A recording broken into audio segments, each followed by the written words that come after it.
Good evening. Tonight, the Gaza fire enters a new phase, shifting from ceasefire mechanics to the harder question of who governs, who delivers services, and how reconstruction is organized. In Cairo, the Palestinian National Committee for the Administration of Gaza is holding its first meeting as U.S. envoy Steve Witkoff signals the start of Phase 2. The committee, led by Ali Shath, is being presented as a temporary technocratic body to manage day-to-day affairs, while a wider international framework, including a proposed oversight council and discussions around stabilization arrangements, begin to take shape. The key issue now is whether this new structure can move from paper to practice, with authorities' access and a realistic path towards relief and recovery for Gaza's civilians. I'm Mana Musalhi, and this is In Focus, where we cut through the noise and stay with what really shifts the story.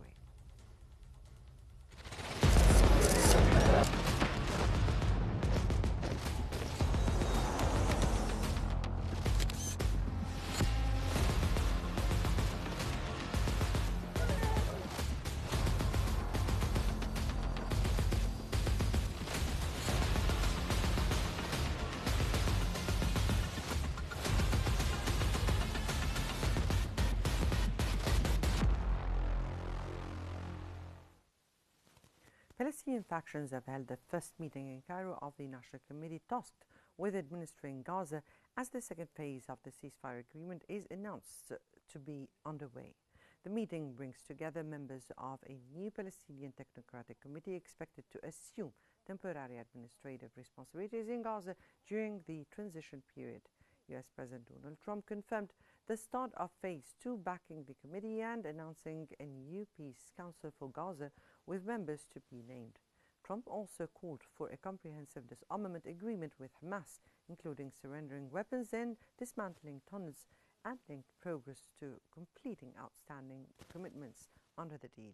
The plan is presented as a part of a wider push to stabilize Gaza, support reconstruction, and reinforce a unified Palestinian national presence on the ground by preventing displacement and maintaining the link between Gaza and the West Bank.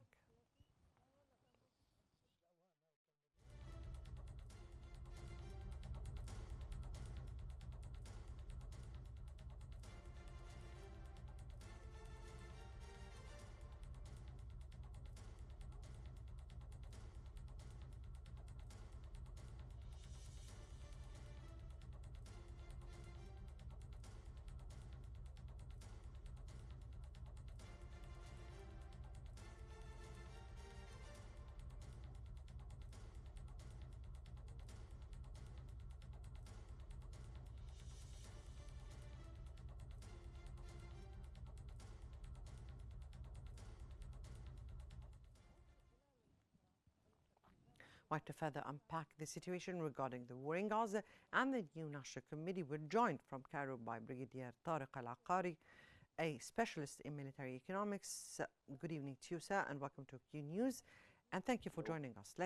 From a security standpoint, what changes in Phase 2 compared to Phase 1, and what makes this phase harder to implement on the ground? Good evening for you and for whom are seeing us. Actually, the Phase 2 is more harder for many reasons. First of all, that we have a land position for Israeli troops, and it controls multiple points in from a security perspective. Second phase, that we have a humanitarian problem with the people in Gaza, and they need more aids and more support. We need to reconstruct Gaza again. However, that Israeli people will try to let this mission is more harder. That they will never let the new committee under Ali Shath doing what it has to be. The short scenario is based on the best case scenario is the committee gains access limited to security forces deployed under Egyptian and mediators like Qatar and Turkey and Egyptians. Donors fund reconstructions Actually, we have to be more practical on the ground. That Israel will restrict the committee to operate correctly. It will continue to control the border crossings, limit flows of heavy equipment and material into Gaza. There is many challenges. Actually, political pressure. It will publicly insist to Hamas disarmament. From a tactical perspective, as Israeli will interface and will try to have friction with this committee, and the committee will try to apply security for the Gaza people, apply security and apply to try to have peace and aid correctly and fairly. Right. I'll divide what you said, sir, into different segments. So let me start here with the technocratic committee. The technocratic committee is meant to administer Gaza. In practical terms, what are its first day one security priorities? Policing, border management, aid distribution, security, or even civil order? What do you think? I believe that aid distribution will be the first priority, and trying to have a secured path for the aid, a secured path to let all people get the aid. This is the first challenge for this committee, and I think that the second one is the security friction between Israeli people and others. Will be also a challenge. Another challenge will be the access restrictions. The restrictions at crossing and on heavy equipment material will show for reconstruction. And I think another challenge is the perceived external imposition could spark popular resistance or rejection by factions. Internationally, or mediators' role should be more effective than the first phase. The second phase will need more support from the mediators, more pressure from Trump to Israeli people to get back to another line instead of the yellow line. I think it will be red line. It's more, I think, 4 kilometers by the length of all Gaza Strip. And I believe also the mandate will be publicly stated for mediators organization that provide emergency humanitarian coordination and plan for oversee reconstruction, act as a transitional civilian authority, not acting as the leaders of Gaza for long. This is another challenge. Another very hard challenge here is the U.S. message, which ties phase 2 to disarmament and tunnel dismantling. Now, what would verification look like in real terms? And who would enforce compliance if disputes arise? And how do you view this challenge? I think a challenge will be for the tunnels, the physical inspection of known tunnels network and monitoring the weapons depots and deconstruction processes, the technical tools, ground sensors, satellite monitoring, the benchmarking of how and what they are going to reach for dismantling or disarmament of where these arms will be. It will be booked for internal security, or it will be delivered to another party, to a third party. This is a challenge, and who guarantee the compliance for this process? Likely, a multinational mechanism. I believe it would have to have a real methodology for this, and Egypt could facilitate and control and this with the mediators and with the multinational mechanism. Stabilization force, indeed. Yes. Now, if we speak about the administrative committee, And do you think the administrative committee can really carry out with its functions while factions are still on the ground, or the disarmament is not yet carried out, or does governance become impossible without clear security arrangements? Yes, but only under strict conditions. Administration is possible if armed factions contained geographically, politically committed, excluded from day-to-day governance decisions. Administration becomes nearly impossible if armed actors compare over aids, if security incidents resume unpredictably. You know that Hamas is not controlling the whole Gaza Strip, and we heard about another arrangements in Gaza, like Abu Shabab and Al Aftas and many people. They have armed groups now in along the Gaza Strip, and will be a challenge for the administration that if we have a deal with Hamas, Hamas can tell that there is another group is forcing the aids and is stealing the aids and is not seizing fire with Israeli people and bombing here and bombing there and trying to make something like this within the administration and management. And will be very fruitful for Israeli people to make a good use. As you know that in media, the victimization, and they are making a very good use by any kind of underlined bombing or something like this. So I believe that administration can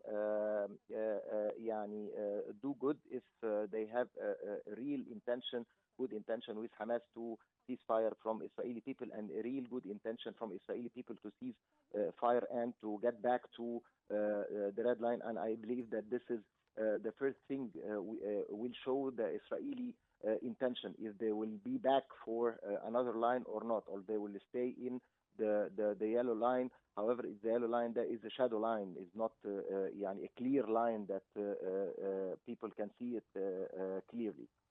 Well, good intentions is something too much to ask for.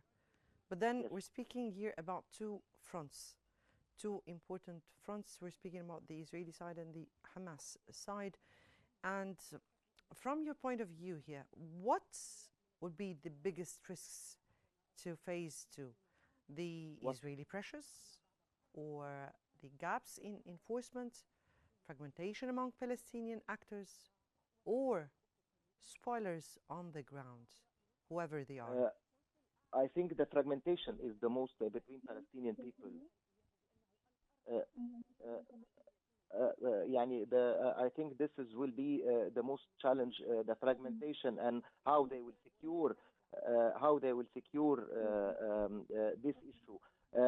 But if we have a political umbrella, and if we have to provide the cover for compromises between two parties and absorb blames in the process themselves, and a real coordination platform with donors and with aligned donors and a fairly distribution for the aid, I think it would be better. And however, we have to use the pressure for American people and President Trump to Israeli people to get to be disciplined with this plan in Sharm el-Sheikh summit. On the ground, Hamas now, I think they have nothing to lose more. I believe they lost everything. They have to commit to the new committee.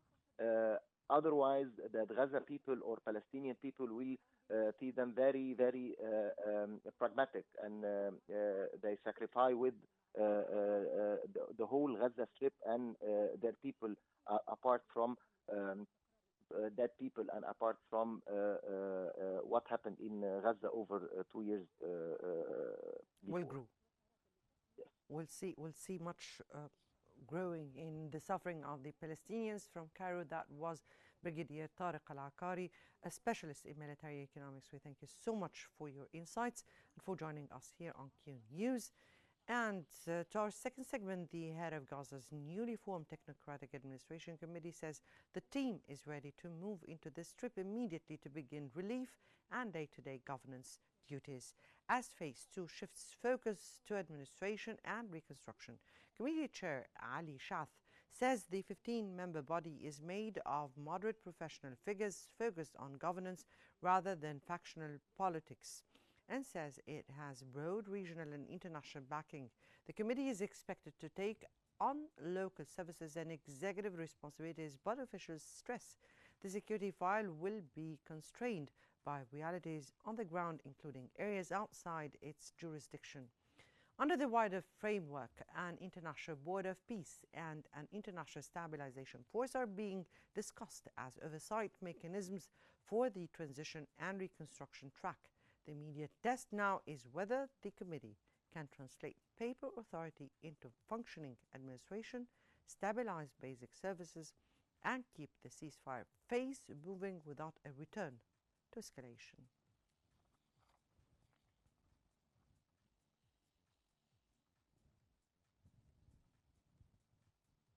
For further analysis, we're joined from Jenin by Major General Samir Abhara, a political writer and analyst. Thank you, sir, for joining us here on Qnews. And let me start by asking,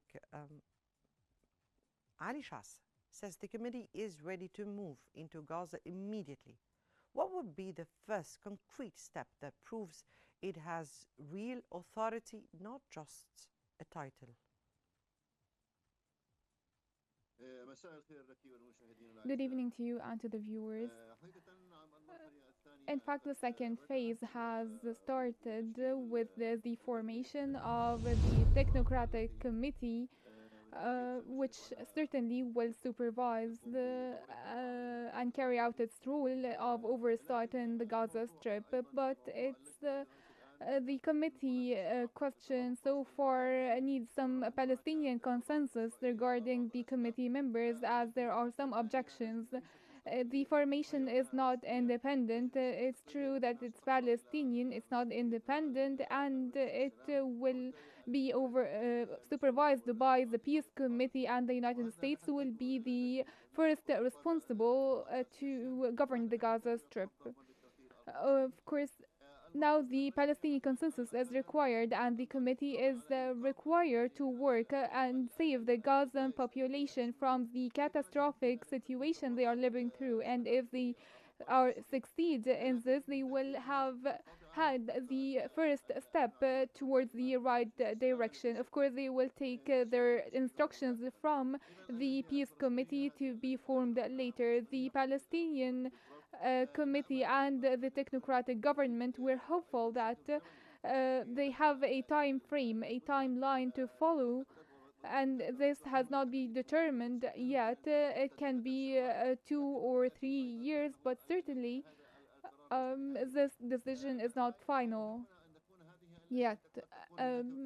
It matters that this committee need to be a beginning for the Palestinian statehood with Gaza and the West Bank, given that the committee is able to bridge Gaza and the West Bank and give the Palestinian people the first step towards the right direction for a Palestinian state, as stated and recognized that the Palestinian people must have the right to self-determination. The second point that is a main concern for the Palestinians at the moment is the mandates of the committee. The mandates should have been determined, but they have not, and the door is still open until the formation of the Peace Council to outline the mandates of the committee. The stability committee as well, or the stability forces to be formed, are not formed yet. All of these obstacles are hindering the committee to carry out its role. Of course, also the Israeli role and the Israeli side will work to obstacle the work of this committee and its operation in the Gaza Strip when it comes to the aid, the border crossings, and they will commit some violations and assaults as usual and more killings. And this is expected from the Israeli side. We want it was also required to have Israeli and U.S. commitment or agreement on giving some space for the committee to operate in Gaza and to carry out its role to provide all the basic services for the Gazan population, not hindered by Israel. And we are going to wait for the Peace Council to be formed and its role and its relation to this committee. These findings so far in Gaza will tell us about the coming period. We are hopeful that this committee will be able to lay out the foundations for the Palestinian statehood. Right, if I ask you about the committee, and the committee is described as a 15-member technocratic team of moderate professionals in Palestinian terms. How is technocratic legitimacy built, and who gives it political cover?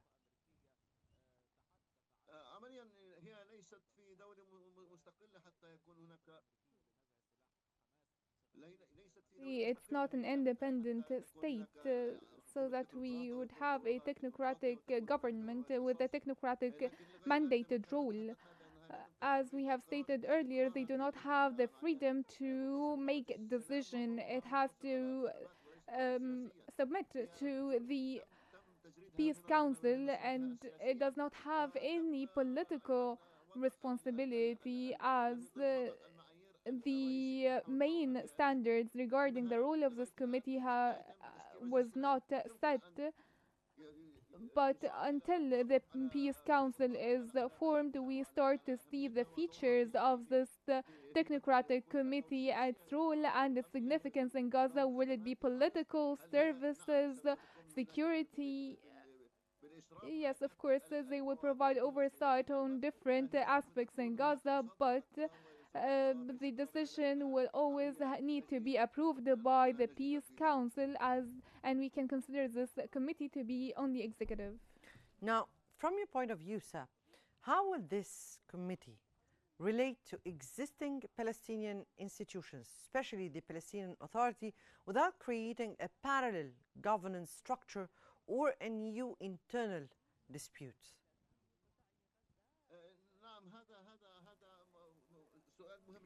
Yes, this is a very important question, in fact, and it must be raised more often in the media that this will be a Palestinian government in Gaza separated from the Palestinian Authority.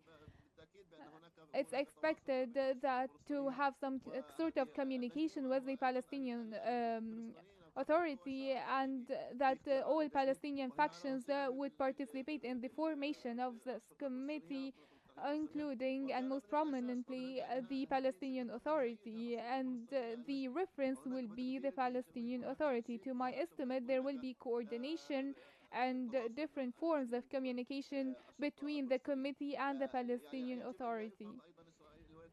Israel and the United States must also understand that this committee will not be carrying out the orders of the United States or Israel. It's a Palestinian committee, but still the United States and Israel will try to obstacle the operation of the committee, and it's a matter of a technocratic council to facilitate the operations in Gaza away from the political aspect. And when it comes to the time frame of this committee or the second phase, it's very important to be discussed, because if this period is prolonged for more than 2 or 3 years, we might actually face the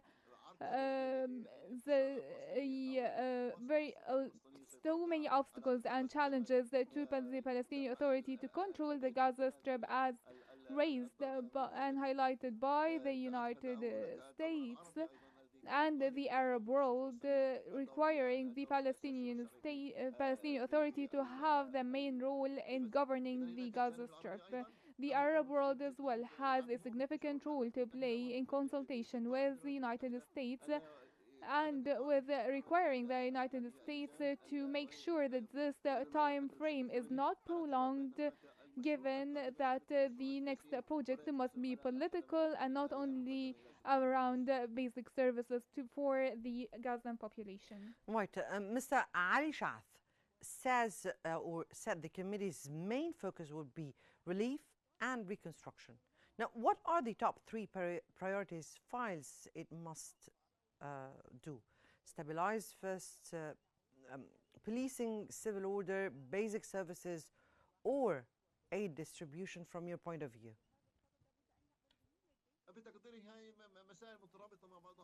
I think all of these elements are interlinked. They cannot be separated from one another. You cannot distribute aid without security and police, and you cannot have security without consultation with the other force. So they are very interconnected and interlinked. But security is highly significant. Aid distribution is highly significant to our people in Gaza, and also the most important role to be played by the committee to have a political role to be played in the coming days. But if we were able to take the population out of these catastrophic conditions, providing education, food, and water, and all sorts of basic services. If this committee is successful to carry out this rule, we will be on the right path to provide safety and security. That's why all of these elements are interconnected to the right direction. Well, the plan mentions broader oversight ideas like a board of peace and an international stabilization force. From a Palestinian perspective, what safeguards are needed so oversight supports governance rather than replacing it?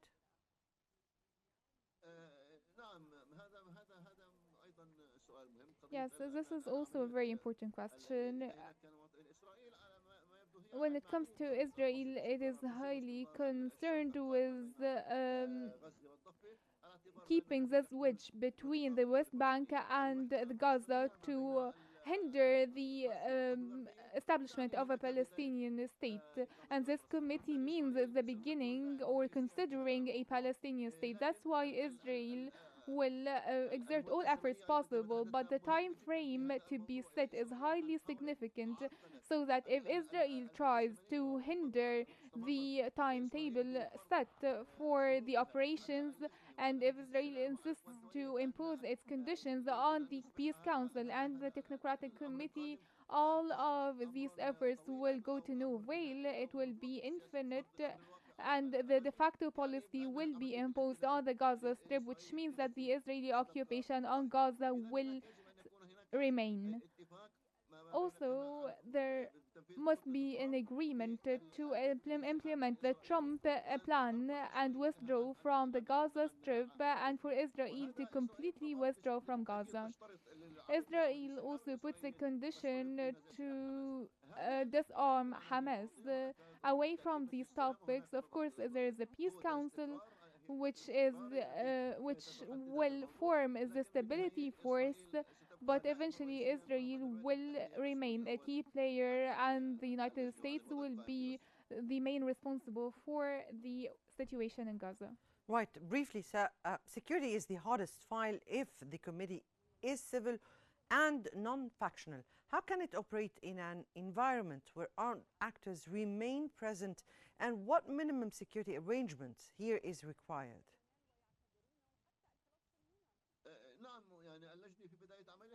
Yes, when the committee starts to work, it might fail and it might succeed. This is a possibility, and the atmosphere must be rehabilitated for the committee to operate. If Israel continues its violations and its intervention in all the Palestinian details, then Israel is not concerned with making this phase successful. And to be honest, Israel did not want the second phase to begin in the first place, and they always put the condition of disarming Hamas first. But the U.S. pressure succeeded in forcing Israel to enter the second phase, and there must be some secret bargaining between the United States and Israel, as Israel has realized some certain files with secret agreements. But eventually, this Palestinian formed committee has a services rule more than any other political mandates or security mandates, and consequently, the Peace Council will have the largest responsibility for the political aspect. Right. From Janine, that was Major General Samir Abhara, a political writer and analyst. We thank you so much for joining us here on Qnews. Tonight's developments underline is simply a simple reality. Phase 2 will be decided by implementation, not announcements. A technocratic committee may offer a framework for day-to-day administration, but its credibility will depend on real authority, sustained access, and a workable security and oversight arrangements that allows relief to continue and reconstruction to start. The question now is whether this transition can hold long enough to deliver stability on the ground, and whether the parties and mediators can turn a political plan into tangible change for Gaza's civilians remains to be seen. I'm Mona Mosarhi. Many thanks for watching, and good night.